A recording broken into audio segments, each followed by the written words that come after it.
Welcome to the Plume and Page. Today's story is Pride and Prejudice by Jane Austen. Chapter 60. Elizabeth's spirits soon rising to playfulness again, she wanted Mr. Darcy to account for his having ever fallen in love with her. "How could you begin?" said she. "I can comprehend your going on charmingly, when you had once made a beginning, but what could set you off in the first place?" "I cannot fix on the hour, or the spot, or the look, or the words which laid the foundation. It is too long ago. I was in the middle before I knew that I had begun. My beauty you had early withstood, and as for my manners, my behaviour to you was at least always bordering on the uncivil, and I never spoke to you without rather wishing to give you pain than not. Now be sincere. Did you admire me for my impertinence? For the liveliness of your mind, I did. You may as well call it impertinence at once. It was very little less. The fact is that you were sick of civility, of difference, of officious attention. You were disgusted with the women who were always speaking and looking and thinking for your approbation alone. I roused and interested you, because I was unlike them.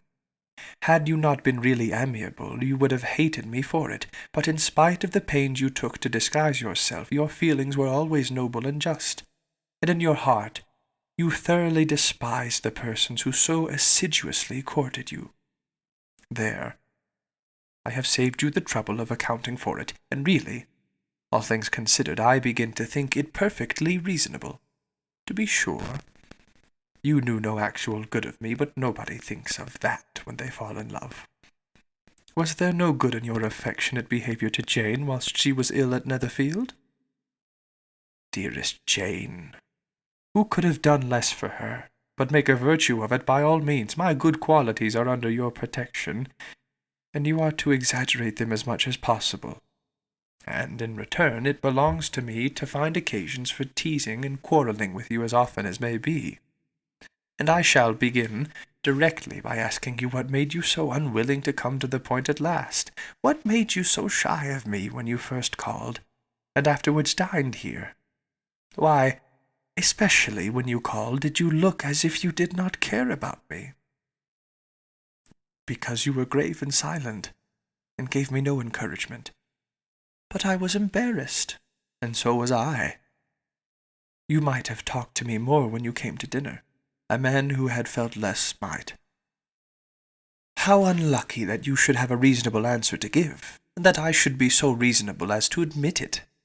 But I wonder how long you would have gone on, if you had been left to yourself. I wonder when you would have spoken, if I had not asked you. My resolution of thanking you for your kindness to Lydia had certainly great effect.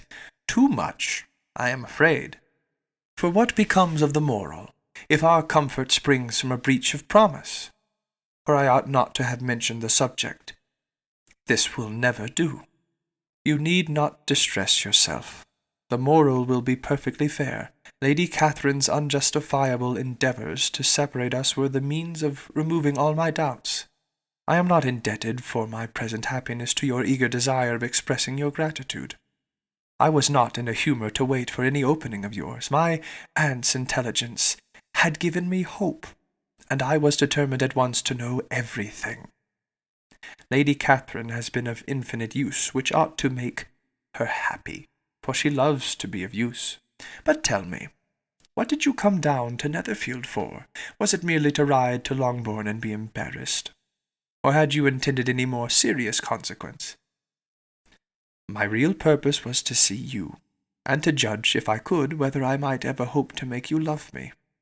My avowed one, or what I avowed to myself, was to see whether your sister were still partial to Bingley, and if she were, to make the confession to him which I have since made. Shall you ever have courage to announce to Lady Catherine what is to befall her? I am more likely to want more time than courage, Elizabeth. But it ought to be done, and if you will give me a sheet of paper, it shall be done directly. And if I had not a letter to write myself, I might sit by you and admire the evenness of your writing, as another young lady once did. But I have an aunt, too, who must not be long neglected." From an unwillingness to confess how much her intimacy with Mr. Darcy had been overrated, Elizabeth had never yet answered Miss Gardiner's long letter. But now, having that to communicate which she knew would be most welcome, she was almost ashamed to find that her uncle and aunt had already lost 3 days of happiness, and immediately wrote as follows: "I would have thanked you before, my dear aunt, as I ought to have done, for your long, kind, satisfactory detail of particulars, but to say the truth, I was too cross to write. You supposed more than really existed, but now suppose as much as you choose. Give a loose rein to your fancy, indulge your imagination in every possible flight which the subject will afford, and unless you believe me actually married, you cannot greatly err. You must write again very soon, and praise him a great deal more than you did in your last. I thank you again and again for not going to the lakes. How could I be so silly as to wish it? Your idea of the ponies is delightful. We will go round the park every day. I am the happiest creature in the world. Perhaps other people have said so before, but not one with such justice. I am happier even than Jane. She only smiles. I laugh. Mr. Darcy sends you all the love in the world that he can spare from me. You are all to come to Pemberley at Christmas. Yours, etc." Mr. Darcy's letter to Lady Catherine was in a different style, and still different from either was what Mr. Bennet sent to Mr. Collins in reply to his last. "Dear Sir, I must trouble you once more for congratulations. Elizabeth will soon be the wife of Mr. Darcy. Console Lady Catherine as well as you can, but if I were you, I would stand by the nephew. He has more to give. Yours sincerely, etc." Miss Bingley's congratulation to her brother on his approaching marriage were all that was affectionate and insincere. She wrote even to Jane on the occasion to express her delight, and repeat all her former professions of regard. Jane was not deceived, but she was affected, and though feeling no reliance on her, could not help writing her a much kinder answer than she knew was deserved. The joy which Miss Darcy expressed on receiving similar information was as sincere as her brother's in sending it. 4 sides of paper were insufficient to contain all her delight, and all her earnest desire of being loved by her sister.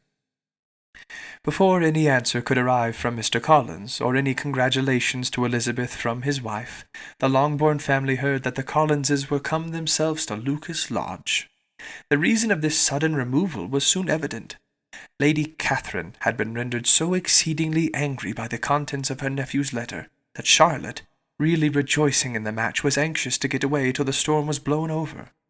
At such a moment, the arrival of her friend was a sincere pleasure to Elizabeth, though in the course of their meeting she must sometimes think the pleasure dearly bought.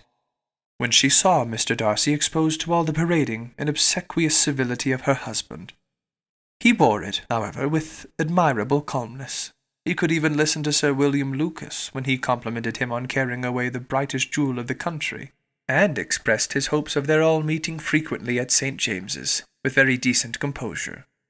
If he did shrug his shoulders, it was not till Sir William was out of sight. Mr. Phillips's vulgarity was another, and perhaps a greater, tax on his forbearance, and though Miss Phillips, as well as her sister, stood in too much awe of him to speak with the familiarity which Bingley's good humour encouraged, yet, whenever she did speak, she must be vulgar. Nor was her respect for him, though it made her more quiet, at all likely to make her more elegant. Elizabeth did all she could to shield him from the frequent notice of either, and was ever anxious to keep him to herself, and to those of her family with whom he might converse without mortification. And though the uncomfortable feelings arising from all this took from the season of courtship much of its pleasure, it added to the hope of the future, and she looked forward with delight to the time when they should be removed from society so little pleasing to either, to all the comfort and elegance of their family party at Pemberley.